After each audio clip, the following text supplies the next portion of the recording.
We begin tonight with a good deal more than we knew yesterday about what so many people are now calling the Heaven's Gate cult.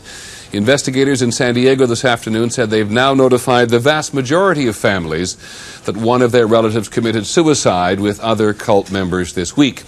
We have learned more today about who they were as individuals, why they were fixated on UFOs, about how they died, and how they left behind many other people who knew not of what they were doing. Many of them were in and out of the cult over a period of 20 years or more. First, let's hear from ABC's Judy Muller. In the latest bizarre twist, the coroner confirmed late today that male members of the Heaven's Gate group had been surgically castrated. In fact, in the group's farewell video, one member talked of having the operation. Some students had proven to him that they desired to have their vehicles neutered. And I'm one of those students that did that. And I can't tell you how free that has made me feel. That tape also reveals the members' motives for taking their own lives, including a chance to leave their human problems behind.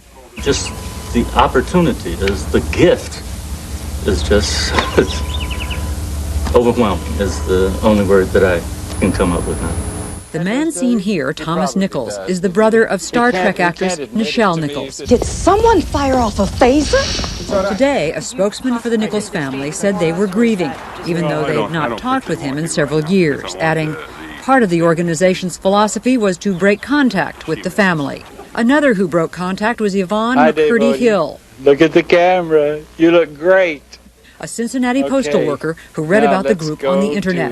She left her children with relatives back in September and never called once. She had 5 children from the ages of 19 to 7 months old, 3 boys and 2 girls.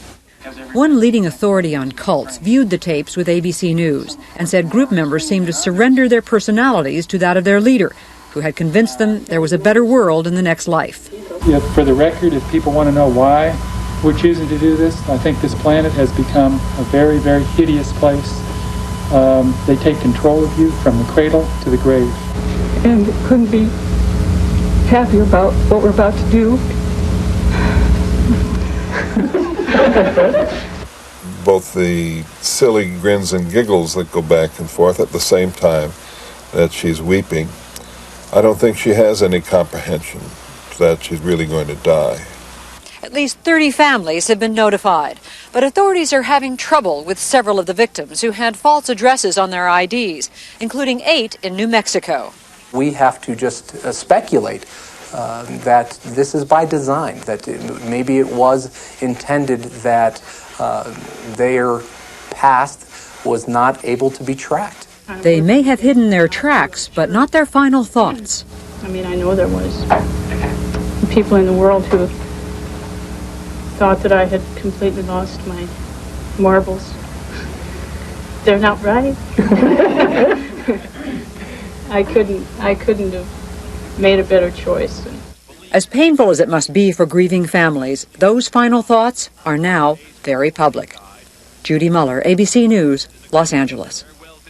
Well, we've also learned a great deal more about the group's leader, Marshall Applewhite, who was among the dead. He was, said his sister, a man with so much charisma that he could convince others to do almost anything. Here's ABC's Deborah Amos.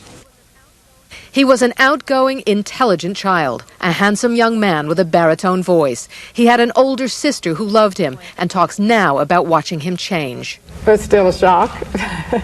It's hard to know, really. I just really felt like I had to do this so that I could let people know that he was a wonderful person at one time.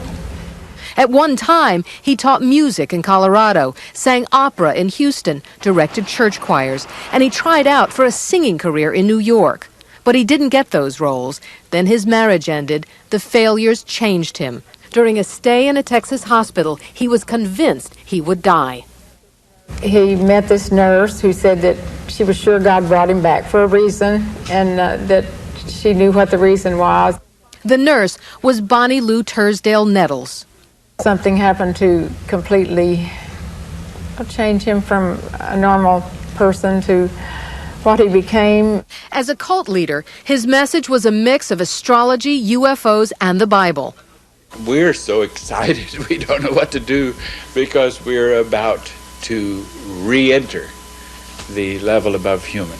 The couple found early followers in Oregon, swayed by the minister's son. He obviously knew a lot of emotional buzzwords and catchwords that he had essentially been reared with, that he saw worked with people who were seeking, people who were frustrated with their life. Brad Steiger wrote this book 10 years before Nettles died. He wasn't surprised Applewhite died with his followers. I was not surprised at the suicide because at the time when we interacted with them most, they were talking about starving themselves to death.